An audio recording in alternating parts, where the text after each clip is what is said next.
Hello friend, welcome back to my channel. तो कैसे हैं आप सब? आई होप अच्छे होंगे और अच्छे ही रहना चाहिए। तो आज है सैटरडे और मैं अपना इवनिंग रूटीन आप लोग के साथ शेयर करने वाली हूँ। ऐसा कुछ खास तो है नहीं, लेकिन फिर भी जो मैं करती हूँ वो मैं आपके साथ शेयर करने वाली हूँ।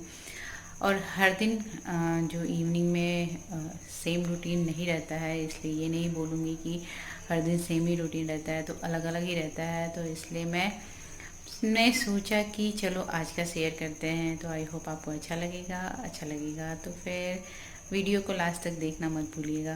तो चलिए स्टार्ट करते हैं। तो यहाँ पे अभी बज रहे हैं रात के 9 और मैं ये ब्लॉग 9 बजे से स्टार्ट कर रही हूँ, यानी कि अभी डिनर टाइम है।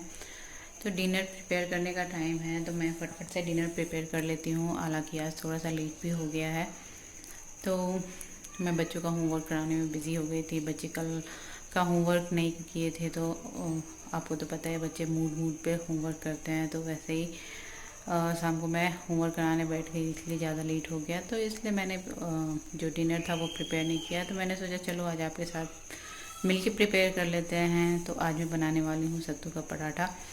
और ये सत्तू का पराठा का जो स्टफिंग है, मैं सेम कुछ दिन पहले लिट्टी शेयर की थी सत्तू की, सेम उसी तरह से बनाऊंगी, क्योंकि वो वाला जो मसाला है मुझे काफ़ी अच्छा लगता है। हालांकि सत्तू के पराठे में प्याज भी पड़ता है, लेकिन आज मैं प्याज नहीं डालूंगी। अब चाहे तो डाल सकते हैं।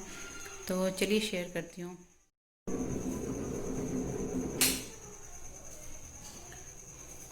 तो सबसे पहले सत्तू ले लेते हैं। मैंने यहाँ पे रोस्टेड चना दाल को मिक्सी में डालकर पीस लिया है। और उसके बाद डाल देते हैं ऑयल। ये सरसों का तेल है, तो सत्तू में सरसों का तेल ही जाता है। उसके बाद मैं इसमें डालूंगी, लाइट चली गई है इसलिए लाइट थोड़ी कम हो गई है, तो इसमें मैं डाल रही हूँ मंगरेला और अजवाइन।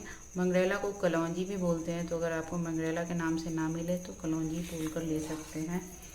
और उसके बाद जाएगा इसमें नमक।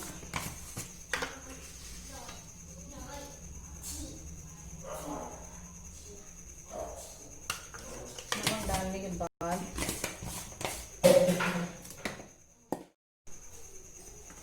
यहाँ पर मैंने ली है हरी मिर्च, और उसके बाद है अदरक और थोड़े से लहसुन की कलियाँ। तो इन सबको अच्छे से कूट लूँगी।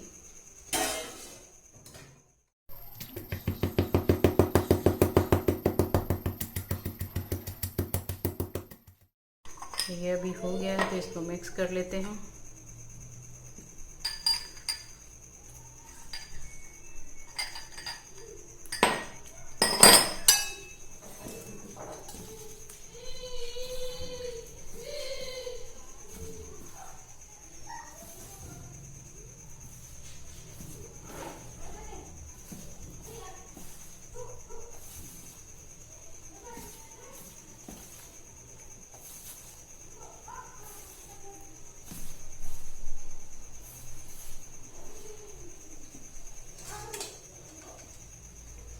नींबू का रस,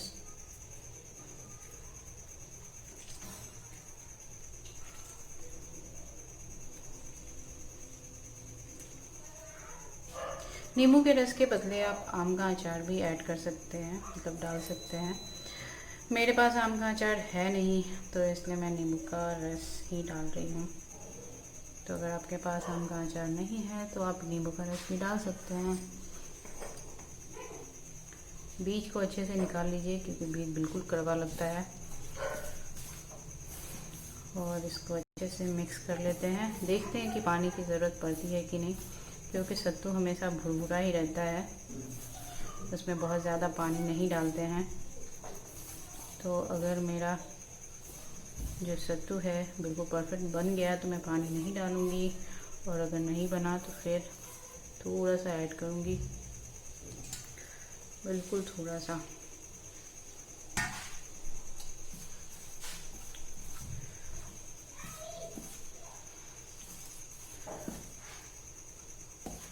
ये आप सफ़र में भी कहीं ले जा सकते हैं, बट आजकल तो कोरोना के चलते सफ़र ही बंद है। ऐसा लग रहा है ना जैसे कब ये कोरोना जाएगा, समझ में नहीं आ रहा। हर किसी को कहीं ना कहीं जाना है, बट कोरोना के चलते कोई कहीं नहीं जा रहा है। क्या करें, सारे लोग घर में लॉक हो गए हैं। ऐसा लगता है जैसे टाइम है और किसी से मिल नहीं सकते, किसी से बात नहीं कर सकते। और फ़ोन पे भी वीडियो कॉल या फिर कॉल पे कितनी बातें हो सकती है, वो फीलिंग नहीं आती जो कि सामने फेस टू फेस बैठकर बातें किया करते थे। तो आई होप ये जल्दी चला जाए और फिर पहले जैसी ज़िंदगी हो जाए। तो मेरा सत्तू बन गया है, तो मैं इसे थोड़ा टेस्ट कर लेती हूँ। टेस्ट करना ना भूलें। तो मेरा सत्तू तो परफेक्ट बन गया है और पीछे से आराम के खेलने की आवाज़ आ रही है। अभी वो मस्ती के मूड में है। तो अब इसके बाद आटा लगा लेते हैं। सत्तू तो बन गया, आटा लगा लेते हैं।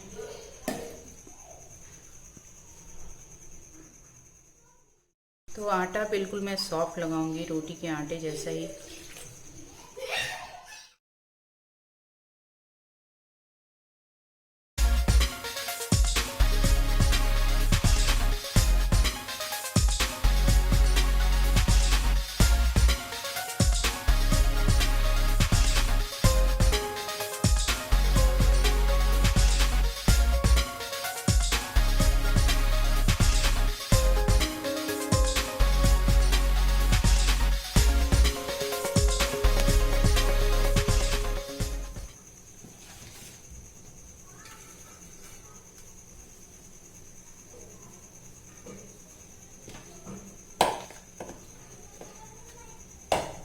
तो यहाँ पे मैंने एक पेड़ा लिया है आटे का और इसको थोड़ा सा सूखे आटे में डिप कर लिया है ताकि हाथ में चिपके नहीं। और उसके बाद इसको इस तरह से दबाते हुए स्टफ़ कर लेना है।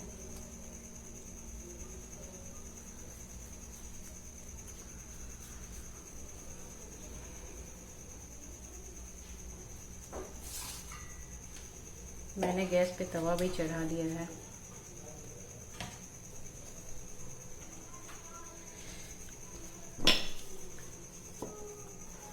और इसको हल्के हाथों से बेल लेना है।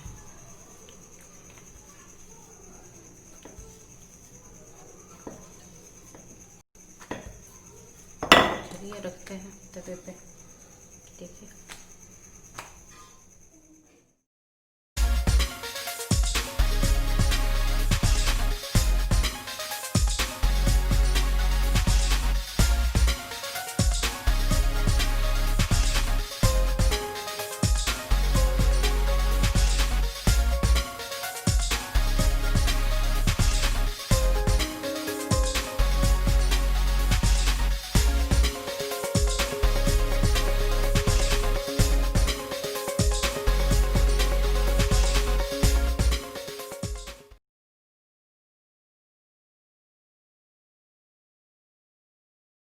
तो यहाँ पे मैंने अपनी प्लेट लगा ली है। मैंने उसी प्लेट को यूज़ कर लिया जिसमें मैं निकाल के रख रही थी। और जल्दी जल्दी बनाने के चक्कर में मैंने इसके साथ चटनी या फिर चोखा वगैरह कुछ नहीं बनाया है। बस पराठे और ये है अचार का मसाला और ये सॉस का शॉर्टकट में बना दिया है, बस इतना ही है। तो चलिए मैं डिनर कर लेती हूँ। तो यहाँ पे मैं रखने आ गई हूँ बर्तन। दिन में मैं रख नहीं पाई थी, इसलिए सोचा कि अभी फटाफट से रख लेती हूँ। वैसे भी अभी राकेश बच्चों को देख रहे हैं, दिन में तो फिर मुझे ही देखना पड़ता है। राकेश सोए हुए थे तो इसलिए मैंने सोचा कि चलो फिर अभी टाइम है, फटाफट से रख लेते हैं। और शाम के टाइम में बच्चों को पढ़ाने में लग गई थी तो इसलिए भी ज़्यादा टाइम निकल गया था। ऊपर से इनके क्लास का क्या है कि जो भी होमवर्क रहता है उसको कंप्लीट करने के बाद पिक्चर क्लिक करके भेजनी रहती है। तो ऐसे तो जिनके भी एक बच्चे रहते हैं तो वो अगर भेजे तो उनको पता चल जाता है कि चलो उसी बच्चे का है, लेकिन यहाँ पे शायद टीचर को कन्फ्यूजन हो जाता था, इसलिए उन्होंने बोला कि हर पेज पे अद्विकारम का नाम लिखता है। तो मुझे ना सारी बुक में अद्विकारम का नाम लिखना पड़ा। तो 3 बुक थे दोनों के, तो उसमें भी मुझे काफ़ी ज़्यादा टाइम लग गया।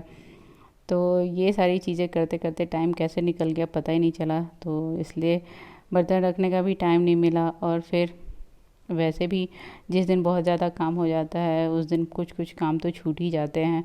आप लोगों से भी ऐसा ही होता है क्या? शेयर ज़रूर कीजिएगा और शेयर ज़रूर कीजिएगा प्लीज़, क्योंकि आप लोग कमेंट नहीं करते, बहुत कंजूस हो गए हैं। तो मेरा बर्तन रखना अभी हो गया है। तो खाना तो खा लिया है, सारे लोग खा लिए हैं, यानी बच्चे भी खा लिया है। बच्चे पराठे तो नहीं खाते, बच्चे उपमा खाए थे।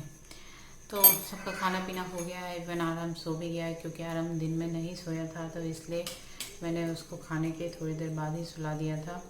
तो वो सो गया है और अभी अर्पित जगा हुआ है, पापा के साथ खेल रहा है। तो मैं फटाफट से किचन क्लीन कर लेती हूँ। तो चलिए स्टार्ट करते हैं किचन क्लीनिंग।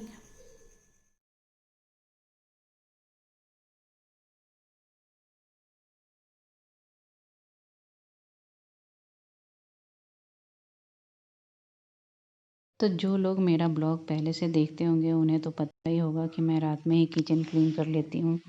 और रात में किचन क्लीन करके रख लेने से ये फ़ायदा रहता है कि सुबह जब भी उठो तो आपको किचन साफ़ सुथरा दिखता है और देखते ही मन खुश हो जाता है। क्योंकि सुबह उठते ही अगर किचन गंदी दिखे तो फिर ऐसा लगता है जैसे सुबह सुबह ही दिन ख़राब हो गया हो।